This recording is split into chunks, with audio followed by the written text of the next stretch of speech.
designed to help you manipulate your scan, pull a 2D panoramic out of your 3D cone beam, and also go through some of the basics of implant planning. So what I'm going to do is I'm going to open up a case here. These would be patient names instead of 3D volumes, but we're on my demo computer here. So I'll double click on a patient, click on 3D imaging, and then I'm going to select my scan. So let's go through this image today. All right, so most of the time that your image comes in looking a little fuzzy in this 3D rendering down here. The first thing that I do is I'll go to this little up arrow right here.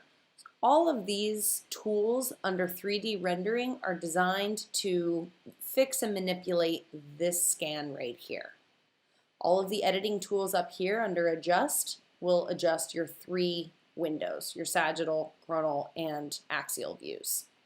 So if I wanted to clean up this 3D rendering down here, this little up arrow will actually start with all of the soft tissue, and then it'll start removing the least dense, and if I go too far, it'll take everything away and just leave restoration. So just by kind of playing with this a little bit, bringing it to the right, I can kind of clean up some of that noise in the image. Usually just bring up that up arrow, and then if I bring that sun down a little bit, it'll bring me to a place that I can see what's going on. And again, it's not tremendously important that this image down here looks perfect. This is really just for you to have a conversation with your patient, for you to be able to orient yourself and kind of see the area that you're working in. Now, I usually come over to the axial screen first. Now, the axial screen, I can click on this little scroll bar, and my blue screen where it says blue axial is going to be my blue line running right up here. So as I go up and down with this scroll bar, you'll see my blue line moving up and down. So this particular case, I'm going to be putting some implants in number 18, number 19. You see right here it says this is the patient's left side. And I will left click with my mouse and put my area of interest right in the crosshairs. Now you'll see that my area of interest is now in all three screens. The next thing I'll do is, staying in this axial view, I'll come somewhere in the screen and click and hold the right mouse click. This gives me a little hand that actually allows me to spin it. So by putting my area of interest in the crosshairs and then spinning my red line, which is my sagittal view, my red line right along the mandibular arch, it opens this image up like a panoramic. Okay? Again, this is my Explorer screen. You can see up in the left-hand corner it says Explorer. This screen is just to allow me to scroll through the data, see, just kind of get an overall understanding of what I'm looking at, but it's not where I'm going to be doing all of my implant planning and my measuring. So once I've looked through my image, I'm going to come up to Explorer, and I'm going to click on Explorer and go down to Implants, because that's what I'm doing today, is planning some implants.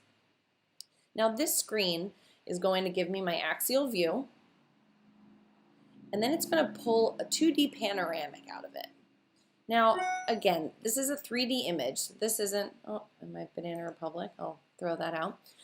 This image isn't tremendously important to be a perfect pano. What it's designed is to, help you kind of orient yourself so that you can see where you are when you're looking at your slices down in this region.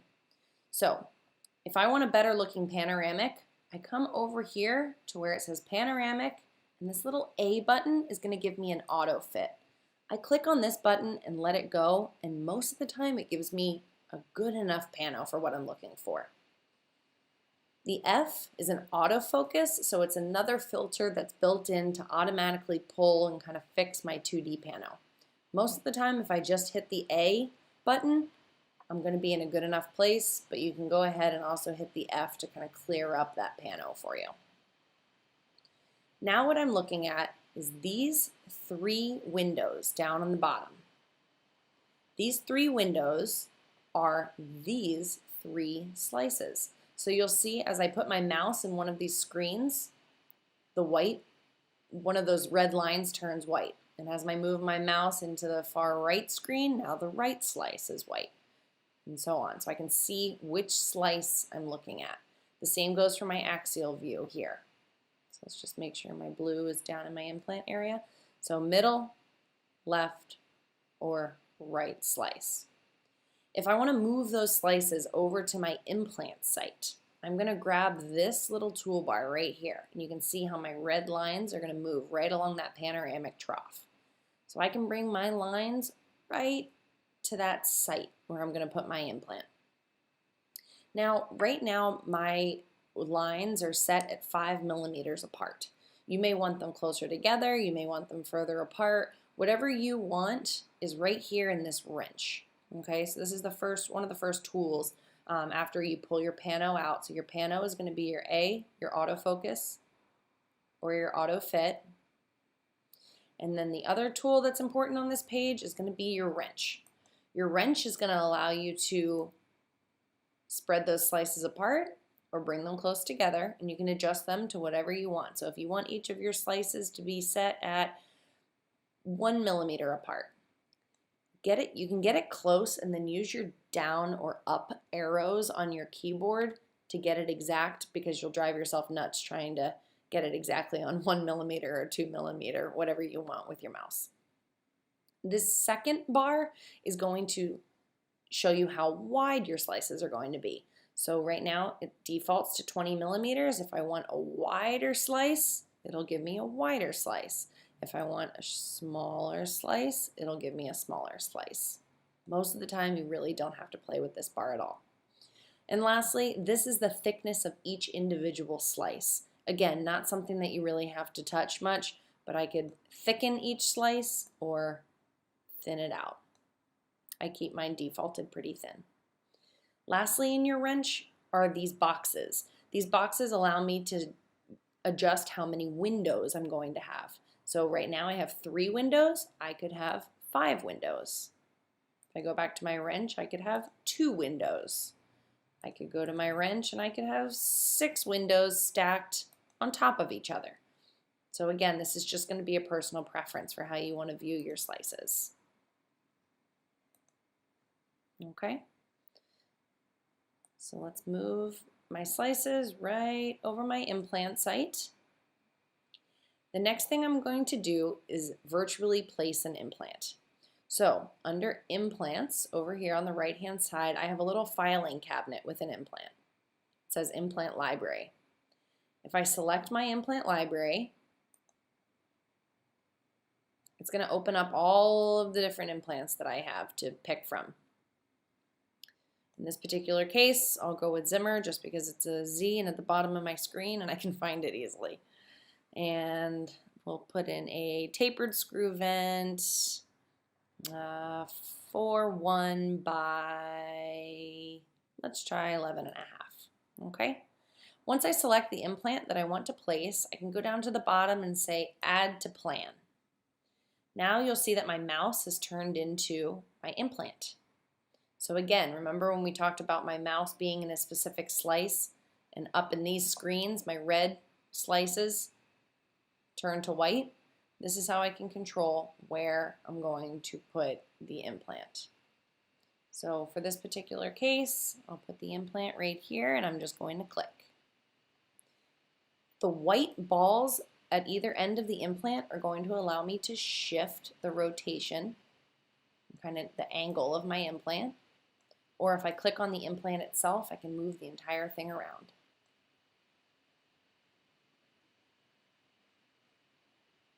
If I make a change in any one of my windows, it'll automatically change it in all of my windows. And this right here, this extension is showing me where my abutment is going to be in reference to my opposing dentition. So I can kind of see where, for restorative purposes, where that's going to be. All right. Now, the first thing that I'm going to do when I'm checking this implant is right next to my wrench is a little tool that looks like an implant, and it says Implant Centric View. If I click on Implant Centric View, it's going to open up 3 windows that are looking at the implant from 3 different angles. So I can scroll in any one of these windows and I can adjust the placement from an axial view. I can adjust the angulation and its height in the bone, and also its reference to its neighbors.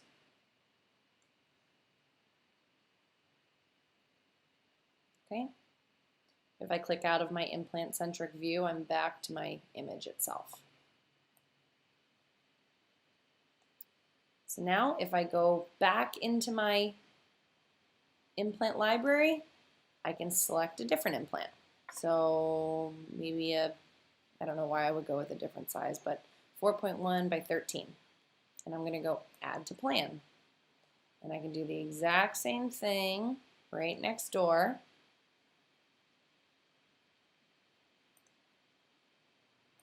Change the angulation. Now in this particular case, this implant is too long. That is my nerve right there. So if I wanted to change out this implant for a shorter one, I can simply double click on the implant itself. It's going to show me which implant I've placed. I also have the ability to change the color of it if I wanted to, change the color of the implant itself. But on this screen, it's also going to allow me to go back into my implant library and swap it out with a shorter implant, and I can click replace. It's going to keep the same angulation of my implant, but it's just going to replace it with a shorter one. Again, if I go back into my implant library, select a different size implant and replace, it'll replace my implant. Again, if I go into my implant-centric view, I can change its relation to its neighbor. I can change the angulation. Okay. All right. Lastly, if you're working with 2 implants or multiple implants and you want to parallel them, an easy way to do this is just select the implant that you want to parallel from. So let's say I'm going to start here and I want this implant to parallel this one. If I select and highlight the one implant and I come down here, see how this one right here, tapered screw vent, everything that I do is going to populate down here in the object browser. So every measurement I make, if I'm making any measurements, so right here's my little measuring tool, so I can measure from, let's say, the crest of bone to the top of the nerve. Everything I do is going to automatically populate down here. So that was 11.81 millimeters that I just measured out. Same goes for my implants. So if I deselect my ruler here, so let's say I select my implant. Oops.